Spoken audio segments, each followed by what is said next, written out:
Alternating series, video 3. Let's take a look at some motivating examples. Here's the alternating harmonic series. It converges. Throwing away the alternating part, you get the harmonic that diverges. Here's another example. It alternates. The BNs are decreasing. The BNs tend towards 0. It converges. The series obtained by throwing away the alternating part is a p-series, p equaling 2. This also converges. There seems to be grades of convergence, strong and weak. The strong version we'll call absolute convergence. The weak version we'll call conditional convergence. For a series to strongly converge or absolutely converge, the sum of the absolutes of its terms needs to converge. The weaker version, conditional convergence, is when a series itself converges, but the series of the absolutes of its terms diverges, like the alternating harmonic. Strong convergence is strong in the sense that absolute convergence implies regular convergence. Here's absolute convergence implies regular convergence. All right, let's look at absolutes of AN. Those are non-negative. The AN may therefore be the non-negative value or maybe a negative value. In either case, if you add up the absolute of the AN with AN, you're either going to get twice absolute of AN, or they're going to cancel, and you get 0. No worries, this quantity in either case is going to be bounded by 0 and twice absolute AN. Therefore, this series converges by the comparison test, comparing with twice absolute AN. But the series of the ANs is written out as the sum or difference of two convergent series, is therefore a convergent series. Done.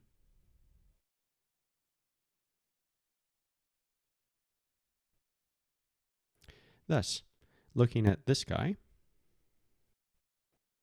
we see that putting absolutes on all of its terms gives you a p-series where p is greater than or equal to, is strictly greater than 1, is convergent by that fact that we just proved. This series is convergent. Good. The alternating harmonic is conditionally convergent because the sum of the absolutes of its terms is the harmonic, and that diverges. Nice. Do another example.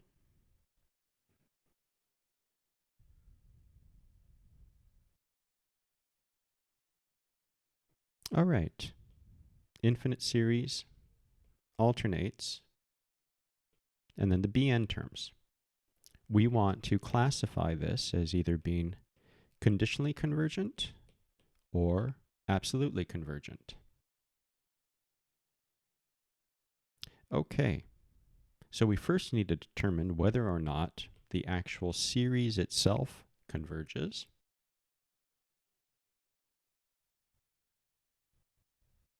As if this does not converge, it's neither absolutely convergent, conditionally convergent.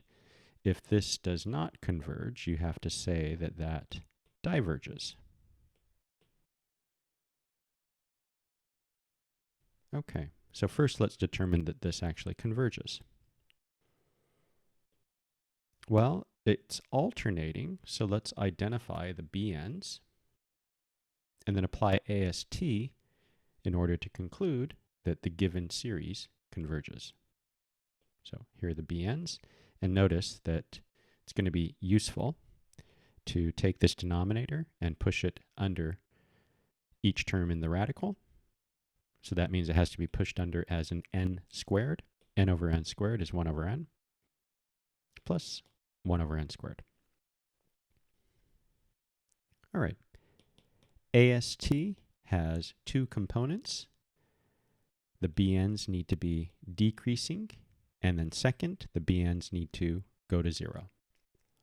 Let's do the first one, decreasing. So here's BN, and then BN plus 1. And we're trying to show this inequality. This statement will be true if and only if, well, we can manipulate the terms, bring the non-radical terms to one side and the radical terms to the other side. If you take n plus 2, you can write that as n plus 1, and then n plus 1 over n plus 1 is 1, plus another term. Next, remove the radical. Moving the radical will require that you square the left-hand side. On the right-hand side, you get the radicand. On the left-hand side, n over n is 1, plus 1 over n, that's the left-hand side. Then raised to the power 2, multiplying that out, 1 squared, 1 over n doubled up, 1 over n squared. This then allows us to verify the inequality, as you can cancel away the 1's. After canceling away the 1's, you just need something bigger than 1 over n plus 1. But 1 over n is bigger than 1 over n plus 1, and we already have 2 copies. So check mark. BNs are a decreasing sequence. Good. And the BN's going to 0. Now we'll use this rewritten form of the BN to see that the limit of 1 over n, the limit of 1 over n squared, is 0, root 0, 0. Fantastic. We've therefore ruled out divergence. We've therefore established our given series converges by AST. All right. Now, do we have the strong version or the weak version? Absolute or conditional? So next we're going to come in and we're going to consider the series with absolute ANs. Well, not too hard. The BNs are radical n plus 1 over n. Radical n plus 1 for natural numbers is bigger than 1. So BNs are bigger than 1 over n. What do we know about the series 1 over n? Defines the harmonic. Thus, the given series is conditionally convergent as the sum of the absolute of ANs diverges by CT.